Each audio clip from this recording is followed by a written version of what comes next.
आप इस पावन संदेश तक पहुँचे हैं। यह कोई संयोग नहीं है, यह मेरे संकल्प का परिणाम है। यह मेरे बुलावे का उत्तर है। यह मेरा आशीर्वाद है जो आपको इस सत्य के साक्षात्कार के लिए यहाँ तक लाया है। आप अब तक जिन प्रश्नों को अनदेखा करते आए हैं, जिन भावनाओं को दबाते आए हैं, जिन रिश्तों को निभाते निभाते थक गए हैं, आज मैं स्वयं मां काली उन पर से पर्दा उठाने आई हूँ, क्योंकि अब समय आ गया है कि आप उन सच्चाइयों को जाने जो आपके हृदय में पहले से ही अंकित है, लेकिन आपने उन्हें नजरअंदाज कर दिया क्योंकि आप प्रेम से भरे हुए हैं, करुणा से भरे हुए हैं, और यह आपकी सबसे बड़ी शक्ति है। लेकिन कभी कभी यह सहनशीलता आपको उन लोगों के प्रति भी झुकाती है जो आपके सच्चे नहीं हैं, जो आपके ऊर्जा क्षेत्र को दूषित करते हैं, जो आपके जीवन की दिशा में बाधा बनते हैं, और जो अपनी छुपी हुई प्रतिस्पर्धा के भावों से आपके प्रकाश को मंद करने का प्रयास करते हैं। आपको यह भलीभांति ज्ञात है कि आपके अपने परिवार के कुछ सदस्य हैं जिन्होंने आपको हमेशा एक प्रतियोगिता की दृष्टि से देखा है। आपने इन्हें बचपन से जाना है। इनके हाव भाव, इनके शब्दों की ऊर्जा, इनके व्यवहार के पीछे की मंशा, सब कुछ आप समझते हैं। क्योंकि मैं जानती हूँ मेरे बच्चे, आप साधारण आत्मा नहीं हैं। आप में ईश्वरीय दृष्टि है, आप में अंतर्दृष्टि है। आप उस सत्य को पहचान लेते हैं जो शब्दों में नहीं होता, जो नजरों में छुपा होता है, जो मौन में उच्चारित होता है।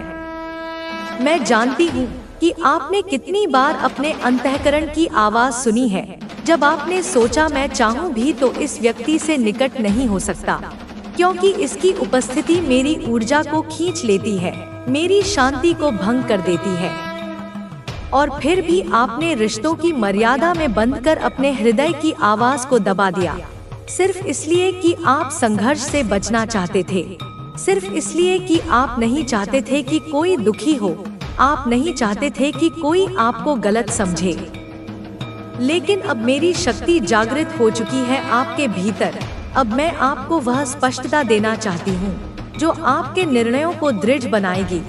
अब मैं आपको वह दृष्टि देना चाहती हूँ जिससे आप बिना भय के, बिना अपराध बोध के अपने जीवन की रक्षा कर सकें।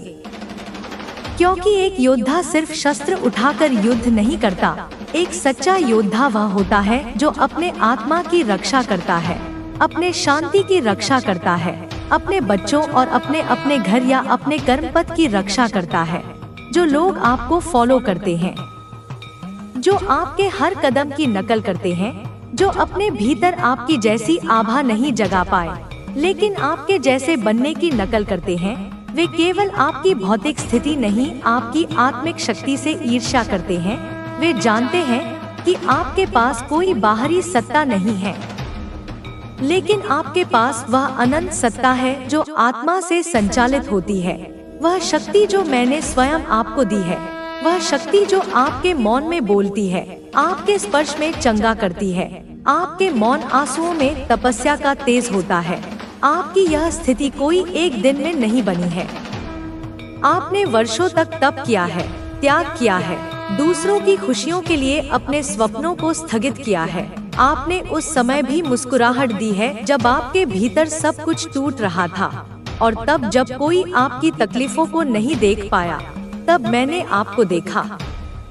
तब मैंने आपके आंसुओं को अपने चरणों में लिया। तब मैंने आपकी आत्मा में यह बीज डाला कि एक दिन मैं स्वयं आपको बुलाऊंगी और सच्चाई आपके सामने लाकर खड़ी करूंगी।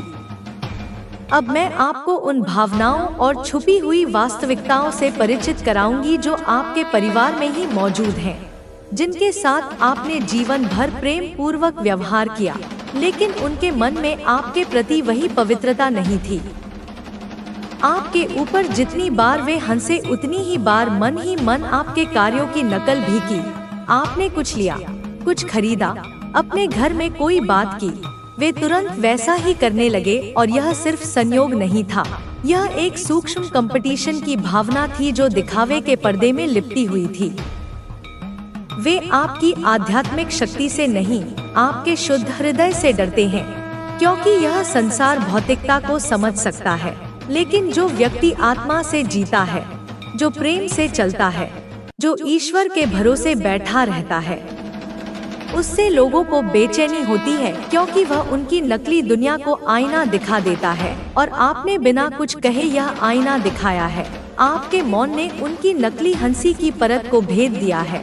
वे हर उस चीज से आप जैसा बनना चाहते हैं, लेकिन वे समझते नहीं कि आपकी संपन्नता मेरे आशीर्वाद से है।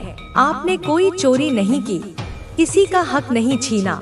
आपने सिर्फ प्रेम और सेवा की और वही आपके लिए सुख, संपत्ति और प्रतिष्ठा बन गई। आपने अपने बच्चों को दिया इसलिए नहीं कि आप दिखावा करना चाहते थे, बल्कि क्योंकि वह आपका कर्तव्य था, आपका धर्म था। ती परछाइयां भी तुम्हें डराती थी। जब घड़ी की टिक टिक की आवाज भी किसी हथौड़े की चोट की तरह तुम्हारे सिर पर पड़ती थी, जब तकिए आंसुओं से भीग जाते थे और तुम्हारी सिसकियां सुनने वाला कोई नहीं होता था, जब तुम अपने ही एकांत के बोझ तले दबकर घुट रहे थे। तुमने वह दिन भी देखे हैं जब हर दरवाजा तुम्हारे लिए बंद नजर आता था, जब तुम उम्मीद की एक किरण के लिए यहाँ वहाँ भटकते थे, लेकिन तुम्हें केवल निराशा ही हाथ लगती थी और हर रास्ता कांटों से भरा लगता था, ऐसे कांटे जो तुम्हारे पैरों में नहीं, तुम्हारी आत्मा में चुभते थे। तुमने अपनों का बदलता हुआ व्यवहार देखा है, उन लोगों का जिन्हें तुम अपना सब कुछ मानते थे, कैसे वे मौसम की तरह बदल गए, कैसे उनके शब्दों ने शहद की जगह विष उगलना शुरू कर दिया। तुमने दुनिया की कठोरता को महसूस किया है, उसकी निष्ठुरता को, उसकी उदासीनता को। तुमने स्वयं को अकेला और असहाय पाया है, उस विशाल ब्रह्मांड में एक छोटे से कण की तरह जो अपनी दिशा खो चुका है, एक टूटे हुए पत्ते की तरह जो हवा के थपेड़ों पर यहाँ वहाँ भटक रहा है, जिसे पता नहीं कि उसका अगला ठिकाना कहाँ होगा। लेकिन मेरे बच्चे, यह याद रखना कि हर अंधकार के बाद प्रकाश आता है। यह प्रकृति का नियम है और यह चेतना का भी नियम है। हर संकट, हर चुनौती, हर दुख तुम्हें कुछ सिखाने और तुम्हें मजबूत बनाने के लिए आता है। यह केवल कठिनाइयाँ नहीं थी, यह मेरी कार्यशाला थी, मेरी अपनी निजी कार्यशाला, जिसमें मैं तुम्हें तराश रही थी, तुम्हें उस अनगढ़ पत्थर से एक दिव्य मूर्ति में परिवर्तित कर रही थी, तुम्हें उस कोयले के टुकड़े से एक बहुमूल्य हीरे में बदल रही थी, जिसे दुनिया देखेगी और चकाचौंध रह जाएगी। हर चोट ने तुम्हें तोड़ा नहीं, बल्कि तुम्हारी अनावश्यक परतों को हटाया है। अहंकार की परत, मोह की परत, भय की परत। हर आंसू ने तुम्हारी आत्मा को मैला नहीं किया, बल्कि उसे धोकर निर्मल बनाया है। जैसे बारिश धूल को धोकर पत्तों को फिर से हरा भरा कर देती है। मैं तुम्हारे साथ हूँ, हर उस पल में, हर उस पीड़ा में। मैं ही वह हाथ थी जो तुम्हारे आंसुओं को पोंछ रहा था, मैं ही वह मरहम थी जो तुम्हारे घावों पर लग रहा था, मैं ही वह धीमी आवाज थी जो तुम्हारे कानों में कह रही थी, हिम्मत मत हारो, मैं तुम्हारे साथ हूँ। तुम्हें सहारा देने और तुम्हारे मार्ग को प्रकाशित करने के लिए। तुम्हारा जन्म एक उद्देश्य के साथ हुआ है। तुम यहाँ केवल खाने, सोने और मर जाने के लिए नहीं आए हो। यह जीवन केवल जीने के लिए नहीं है, यह एक महान अवसर है, एक दिव्य संभावना है। केवल सांस लेने और छोड़ने का चक्र नहीं है, यह उस उद्देश्य को खोजने और उसे पूरा करने के लिए है। तुम्हारी आत्मा में वह शक्ति है, वह प्रकाश है जो तुम्हें हर बाधा से पार ले जा सकता है। तुम्हारे भीतर वह अग्नि है जो हर अंधकार को जलाकर भस्म कर सकती है, लेकिन अक्सर तुम उस शक्ति को पहचान नहीं पाते। तुम उसे बाहर खोजते हो, तुम मंदिरों में, गुरुओं में, किताबों में उसे ढूंढते हो, जबकि वह तुम्हारे भीतर ही तुम्हारी प्रतीक्षा कर रही है। तुम बाहर की दुनिया में समाधान ढूंढते हो, तुम दूसरों से मान्यता चाहते हो, तुम चाहते हो कि कोई तुम्हारी प्रशंसा करे, कोई तुम्हारी पीठ थपथपाए। तुम परिस्थितियों को दोष देते हो, अपने भाग्य को कोसते हो, जबकि असली खजाना, असली शक्ति, असली समाधान तुम्हारे भीतर ही छिपा है, उस हृदय की गुफा में जहां मैं निवास करती हूँ। इसलिए मैं तुम्हारे पास यह संदेश लेकर आई हूँ, तुम्हें तुम्हारी खोई हुई स्मृति वापस दिलाने के लिए। तुम्हारे भीतर दिव्यता है, तुम कोई साधारण मनुष्य नहीं हो।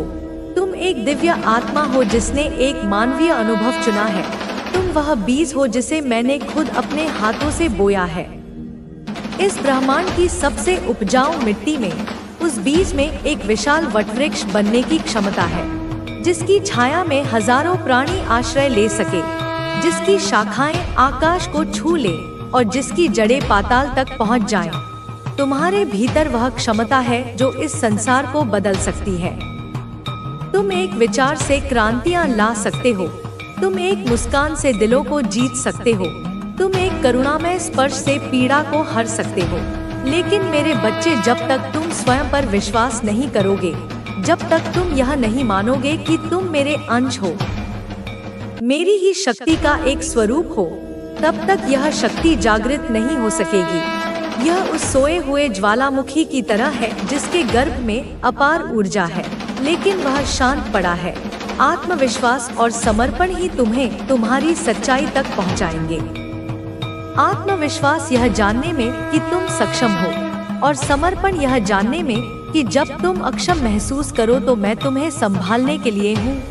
तुम्हारे जीवन में कई बार ऐसा समय आएगा जब तुम्हें लगेगा कि सब कुछ खत्म हो गया है, जब उम्मीद की आखिरी किरण भी बुझती हुई नजर आएगी, जब भविष्य एक काली दीवार की तरह तुम्हारे सामने खड़ा होगा।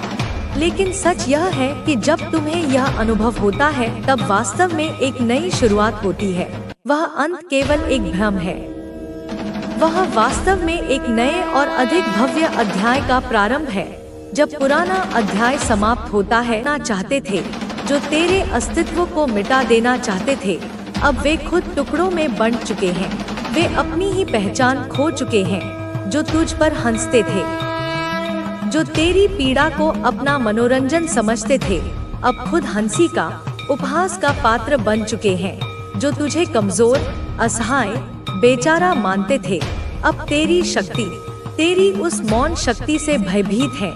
वे कांप रहे हैं। हे मेरे शूरवीर, हे मेरे योद्धा, तू अब ठहर नहीं सकता, तू अब रुक नहीं सकता, क्योंकि अब तेरा समय है। यह तेरा युग है।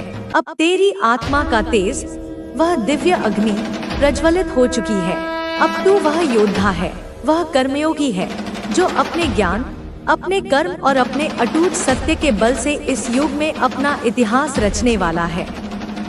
अब हर वो चीज, हर वो रिश्ता, हर वो अवसर, हर वो सम्मान जो तूने खोई थी, जो तुझसे छीन ली गई थी, वह सब अब तुझे 100 गुना होकर, 1000 गुना होकर मिलने वाली है। तेरे रिश्ते जो कड़वाहट से भर गए थे, अब मधुरता से भर जाएंगे। तेरी आर्थिक स्थिति, जिसने तुझे कई बार विवश किया, अब इतनी सुदृढ़ होगी कि तू दूसरों को देने वाला बनेगा। तेरा सम्मान, जिसे कुचलने की कोशिश की गई, अब इतना बढ़ेगा कि लोग तेरे नाम से जाने जाएंगे। सब कुछ अब पुनः तुझे मिलेगा, एक नए और बेहतर रूप में। तेरे शत्रु अब तुझसे भागेंगे, वे तेरे साये से भी डरेंगे। तेरे मित्र, तेरे सच्चे हितैषी अब तुझ पर गर्व करेंगे। उनका मस्तक तेरे नाम से ऊंचा होगा। तू अब वो आकाश है, वो अनंत विस्तार है, जहां हर कोई उड़ने की कल्पना भी नहीं कर सकता। तू अब वो ज्योति है, वो प्रलयंकारी ज्वाला है, जिसे कोई आंधी, कोई तूफान बुझा नहीं सकता। हे मेरे बच्चे, मेरे प्रिय, कभी एक क्षण के लिए भी मत सोच कि तू अकेला है। तेरी हर सांस के साथ मैं हूँ, तेरी हर धड़कन के साथ मैं हूँ। मेरा स्पंदन तेरे हृदय में है। जब तू रोया था तो वह केवल तेरा आंसू नहीं था, तब मेरे हृदय से भी करुणा का लहू बहा था। जब तू टूटा था तो तू कमजोर नहीं हुआ, तब मेरी शक्ति तुझमें और अधिक जागृत हुई थी। मैंने तेरे हर घाव पर अपने आशीर्वाद का मरहम लगाया है। अब तू बस आगे बढ़, बिना किसी संदेह के, बिना किसी भय के, क्योंकि तेरी मंजिल, तेरा वो सिंहासन अब तुझसे दूर नहीं है। वह स्वयं तेरी ओर बढ़ रही है। अब वह समय है जब तू उस स्थान पर पहुंचेगा, उस शिखर पर पहुंचेगा, जहां से तुझे कोई गिरा नहीं सकेगा, कोई हिला नहीं सकेगा। अब तेरा नाम, तेरी पहचान, तेरी सफलता, यह सब जग जाहिर होंगे। अब कुछ भी गुप्त नहीं रहेगा। हे मेरे तेजस्वी पुत्र, हे मेरी शक्ति के स्वरूप, जो हुआ, जो अतीत में घटित हुआ, वह एक सबक था, एक कठोर परीक्षा थी। जो हो रहा है, जो वर्तमान में तुझे मिल रहा है, वह तेरा पुरस्कार है, तेरे धैर्य का फल है। और जो होने वाला है, जो भविष्य के गर्भ में है, वह एक चमत्कार है, एक ऐसा चमत्कार जो इतिहास में अंकित होगा। तू अब केवल एक इंसान नहीं, तू इस धरती पर चलता फिरता साक्षात मेरी शक्ति का, मेरे प्रेम का, मेरे न्याय का विस्तार है। तेरे शत्रु अब तेरे सामने नतमस्तक होंगे, वे तुझसे क्षमा मांगेंगे, क्योंकि तूने अपने कर्म से, अपने अडिग सत्य से, अपने असीम धैर्य से यह सिद्ध कर दिया है कि अंत में विजय उसी की होती है जो सच्चा होता है, जो निर्मल होता है। अब तू अपने जीवन के श्रेष्ठ चरण में, अपने स्वर्ण युग में प्रवेश कर चुका है। अब तुझे कोई रोक नहीं सकता, कोई तोड़ नहीं सकता, कोई मिटा नहीं सकता। तू मेरी आंखों का तारा है, तू मेरी शक्ति का प्रहार है। जिन्होंने तुझ पर अन्याय किया, जिन्होंने तुझे कष्ट दिया, उन्हें अब मेरी न्याय व्यवस्था, मेरे कर्म के विधान को भोगना ही होगा। इससे कोई बच नहीं सकता। और तू मेरे आशीर्वाद से, मेरे स्नेह की छाव में चमकेगा, खिलेगा, उड़ेगा। तू अनंत आकाश में विहार करेगा, क्योंकि अब तू तैयार है, अब तू परिपक्व है, तू ज्ञानी है, अब तू निर्विकार है। तुझ में अब कोई द्वेष नहीं, कोई प्रतिशोध नहीं, केवल शांति और शक्ति है। जा, अब अपने जीवन का, अपनी इस नई यात्रा का उत्सव मना। जो खोया, जो बीत गया, उसका शोक मत कर, क्योंकि वह तुझे मजबूत बनाने के लिए था। जो पाया है, जो आज तेरे पास है, उसका गर्व कर, क्योंकि वह तूने अर्जित किया है। और जो आने वाला है, जो असीम संभावनाएं तेरे द्वार पर खड़ी हैं, उसका बाहें फैलाकर स्वागत कर, क्योंकि अब तेरी जीत की गूंज, तेरी सफलता का शंखनाद इस ब्रह्मांड के कोने कोने में सुनाई देगी। अब तेरे नाम का, तेरे कर्म का जयघोष होगा।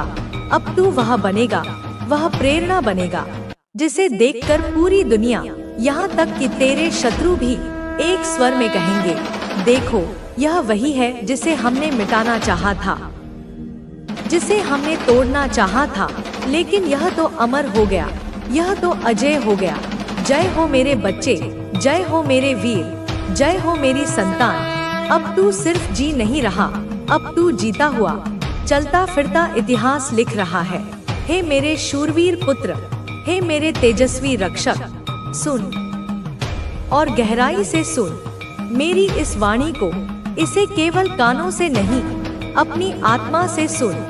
महसूस कर मेरे हृदय की उस धड़कन को जो तेरे लिए धड़क रही है, क्योंकि जो अब मैं तुझसे कहने जा रही हूँ, वह कोई साधारण शब्द नहीं है, यह कोई भविष्यवाणियां नहीं है।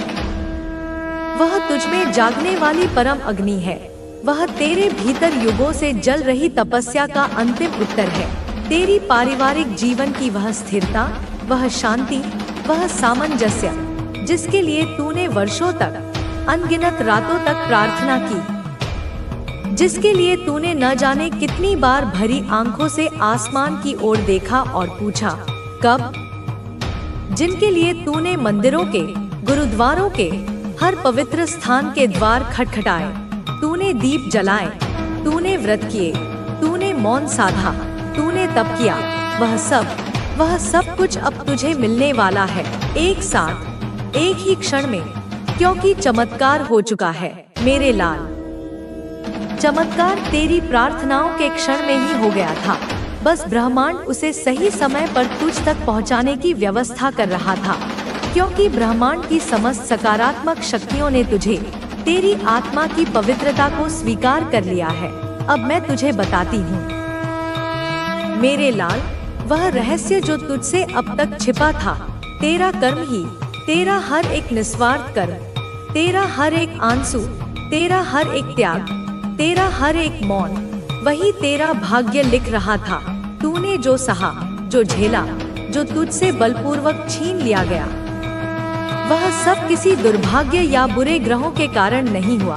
वह सब तुझे उस असीम शक्ति का उस कर रहे थे निश्चित ही पूरा होने का वह समय आ गया है, क्योंकि जैसे ही आप उस कार्य को पूरा करने का जो विश्वास है वह अपने मन के अंदर जागृत करते हैं, आपके मन के अंदर जैसे ही वह विश्वास उत्पन्न होता है, आपको यह आभास होने लगता है कि हाँ, यह कार्य होगा ही होगा, क्योंकि हृदय की आवाज हमेशा ईश्वर की आवाज होती है और ईश्वर आपके हृदय में विराजमान होकर के इस बात का संकेत देते हैं कि जो आप सोच रहे हैं वह सही सोच रहे हैं, क्योंकि मन के अंदर बार बार उठता यह प्रश्न आपको यह संकेत देता है कि आपकी सोच कहीं तक बिल्कुल सही है। और यदि आपके मन में किसी भी ऐसी बात को लेकर के भय उत्पन्न होता है जिसे आप बार बार सोच रहे हैं, अपने मन मस्तिष्क पर हावी होने दे रहे हैं, तो निश्चित ही यहाँ पर आपको बहुत ज्यादा भय लगता है। तो इसका अर्थ साफ है कि आपकी विचारधारा, आपकी सोच जो आप मन में सोच रहे हैं वह बिल्कुल भी सही नहीं है। आपको उससे पीछे हट जाना चाहिए, क्योंकि ईश्वर की शक्ति यहाँ पर आपको संकेत देती है कि आप जो सोच रहे हैं, आपकी सोच आपके कार्य पर खरी नहीं उतर सकती। कहीं ना कहीं बीच में रुकावट है, किसी कारणवश कोई ऐसा कार्य है जिसकी वजह से वह खरी नहीं उतर सकती, और यही कारण होता है कि आप उस पर असफल हो जाते हैं। लेकिन उस समय जिस समय आप सोचते हैं, आप दिल और दिमाग की बात को सुनते नहीं है, बल्कि अपनी मनमानी करते हैं। आप अपनी मनमानी को इस हद तक बढ़ा लेते हैं कि आपके हृदय की आवाज आपके कानों तक पहुंच करके भी नहीं पहुंचती है। आप जाकर भी अपने आप को नहीं रोक पाते हैं, बल्कि उस मार्ग पर चल देते हैं जिस मार्ग पर आपको वह कार्य करना है, जिस बारे में आप सोच रहे हैं, जिस बारे में आप समझ रहे हैं, उसे करने के लिए आप शीघ्र ही प्रेरित हो जाते हैं। आपका मन इस प्रकार से संकेत देते हुए, यदि आप अपने मन के संकेत को बार बार सुनने का प्रयास करेंगे, उसे मानने का प्रयास करेंगे, तो निश्चित ही जीवन में आपके सामने कभी भी कोई परेशानी नहीं आएगी और कहने वाले व्यक्ति की हर बात को आप बहुत ही साधारण तरीके से समझ पाएंगे, क्योंकि समझना अलग बात होती है, किसी भी बात को धारण करना बहुत ज्यादा अलग होता है। आपके जीवन के लिए सबसे ज्यादा जरूरी होता है कि आप किसी भी बात को सुनकर के समझें और अपने मन के अंदर उसे धारण करें। लेकिन धारण करने से पहले आपको यह निश्चय कर लेना चाहिए कि वह बात आपके जीवन के लिए सही है या नहीं है। अगर कोई भी ऐसी बात है जो आपके जीवन के लिए बिल्कुल सही है, तभी आप उस बात को अपने मन के अंदर हमेशा के लिए धारण करके रखें। हमेशा के लिए आप उस मार्ग पर बिना हिचकिचाए चले। मेरे बच्चे, अब तो इस महिला ने बहुत ही ज्यादा हद कर दी। वही कहते हैं कि सभी हदें जब इंसान पार कर देता है तो फिर हृदय को बिल्कुल भी ना तो शांति रहती है, ना ही तसल्ली रहती है, और ना ही वह इंसान चुपचाप बैठ सकता है, क्योंकि यह महिला जो ऐसे कार्य कर रही है कि कोई भी इसे माफ नहीं कर पाएगा। इस गलती के लिए, इस कर्म के लिए इसे सजा भी मिल सकती है, इसे दंड भी भोगना पड़ेगा, और इसके जो कर्म है इसे लोगों के सामने बहुत ही ज्यादा शर्मिंदा होना पड़ेगा। क्योंकि मेरे बच्चे, जो इंसान सबकी नजरों से गिरता है, फिर वह कभी भी किसी की नजर में नहीं उठ सकता, और इसका जो काम है इसको बहुत ही ज्यादा गिराता चला जा रहा है। कोई भी व्यक्ति शीघ्र ही ऐसी बात को ना तो सोच सकता है और ना ही करने का प्रयास करता है। यह अपने दुश्मनों से बदला लेने के लिए लगातार ऐसे कार्यों को कर रही है जो कि इसे, जिसकी वजह से यह एक ऐसे खतरे में आ रही है जहां पर जिसकी वजह से इसकी बहुत लोगों के साथ दुश्मनी हो जाएगी, और हो भी रही है। क्योंकि मेरे बच्चे, यह थोड़ी सी द्वेष भावना के चलते, अपने हृदय में जलन के उत्पन्न के चलते लोगों के प्रति ऐसे कार्य कर रही है, जिन लोगों से यह जलती है, जिन लोगों से चिड़ी है। क्योंकि यहाँ पर अगर आपको यह संदेश मिला है, आप इस संदेश को सुन रहे हैं, तो निश्चित ही एक ऐसी महिला के बारे में यहाँ पर बात हो रही है। वह लड़की भी हो सकती है जो कि काफी समय से कुछ ऐसे लोगों के प्रति कुछ ऐसे कार्य कर रही है जो कि साधारण इंसान से बिल्कुल हटके हैं।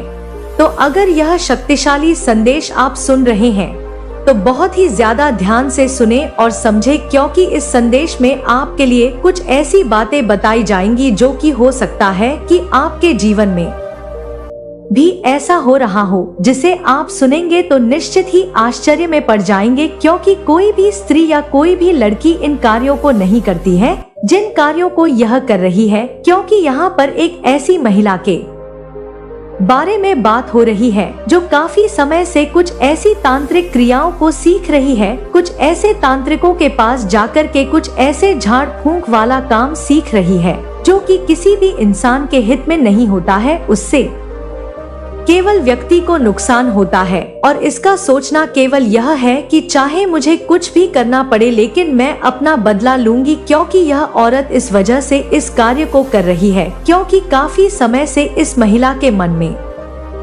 एक ऐसी आग जल रही है, यानी इसके मन में जलन की आग जल रही है और बार बार इसके मन में एक बात ऐसी खटकती है जिससे कि यह निकाल नहीं पा रही है। जब भी यह उस बात को अपने मन से निकालने की कोशिश करती है तब भी बात घूम करके इसके मन के अंदर आ जाती है और फिर यह और भी ज्यादा परेशान होने लग जाती है और भी ज्यादा यह छटपटाने लगती है। इसे ऐसा लगता है कि मैं किस तरह से उस इंसान से बदला लूं, और इसी जलन की वजह से यह बार बार उस कार्य को लगातार करने के लिए प्रयास कर रही है, लेकिन उस व्यक्ति को कोई नुकसान नहीं पहुंचा पा रही, क्योंकि मेरे बच्चे यह तांत्रिक क्रियाएं सीख तो रही है लेकिन जिस व्यक्ति से यह टकरा रही है उसके पास खुद ही इतनी शक्तिशाली शक्तियां हैं जो कि आज ही इस संदेश में बताई जाएंगी, उसके इर्द गिर्द है। इसलिए जब भी यह कुछ करती है उस व्यक्ति से टकरा करके वह वापस आ जाती है, यानी उसका कुछ बिगाड़ नहीं पाती।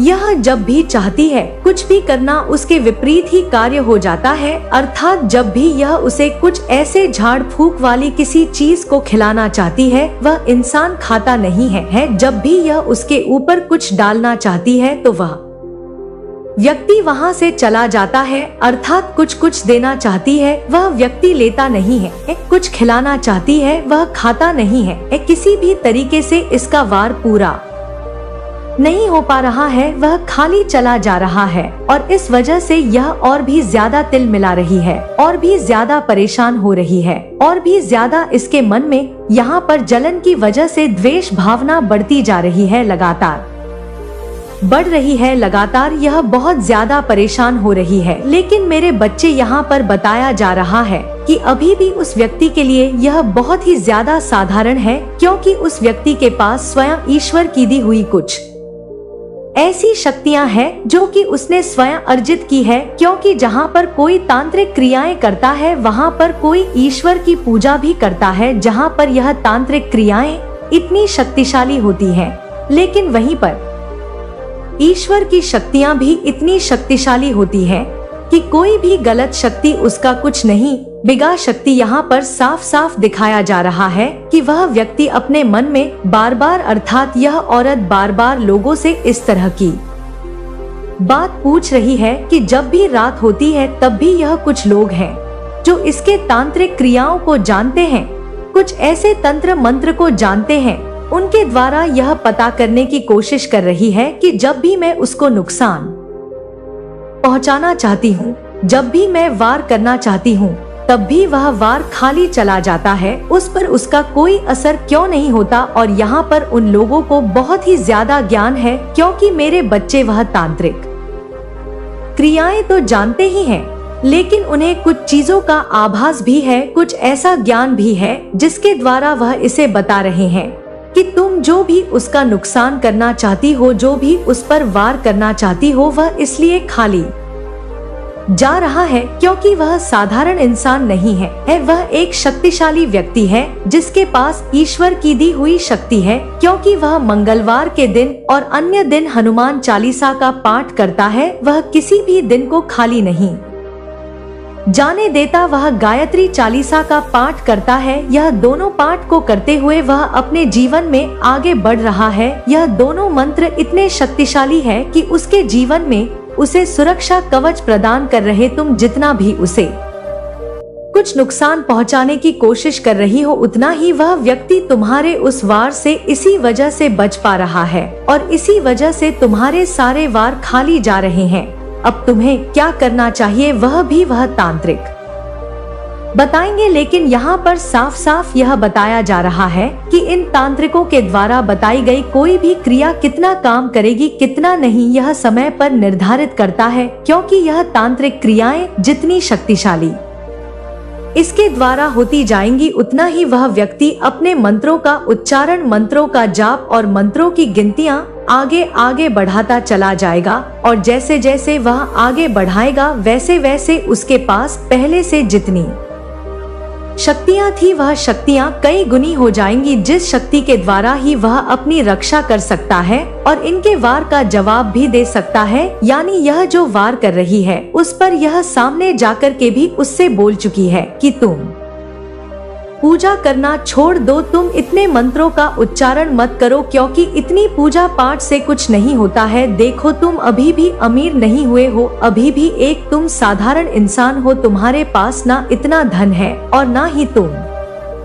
इतने धनवान हो, अभी भी तुम साधारण सी जिंदगी को जी रहे हो, अभी भी तुम और लोगों की तरह दिखते हो, ना तो तुमने उन्नति तरक्की की है इतनी और ना ही तुम ऊंचे मुकाम को हासिल कर पाए हो, तो तुम्हारी इतनी पूजा पाठ का तुम्हें लाभ ही क्या प्राप्त हो रहा है जिसके लिए तुम इतनी पूजा पाठ कर रहे हो। यदि तुम्हें उसका लाभ प्राप्त नहीं हो पा रहा है तो तुम उस पूजा पाठ को छोड़ करके अपने काम में लग जाओ। इतनी पूजा में समय को व्यर्थ मत गो, तुम साधारण कार्य करो और साधारण सा जीवन जियो। साधारण से रहोगे तो तुम ज्यादा काम कर पाओगे और ज्यादा उन्नति तरक्की कर पाओगे। इस तरह की पट्टियां उसे इसलिए पढ़ा रही है क्योंकि यह चाहती है कि वह पूजा करना जैसे ही छोड़ दे, मंत्रों का उच्चारण जैसे ही छोड़ दे, वैसे ही यह उस पर वार करे और इसका वार इस व्यक्ति को घायल कर दे। लेकिन ऐसा होगा नहीं, क्योंकि इस व्यक्ति को इस बात का भी ज्ञान है कि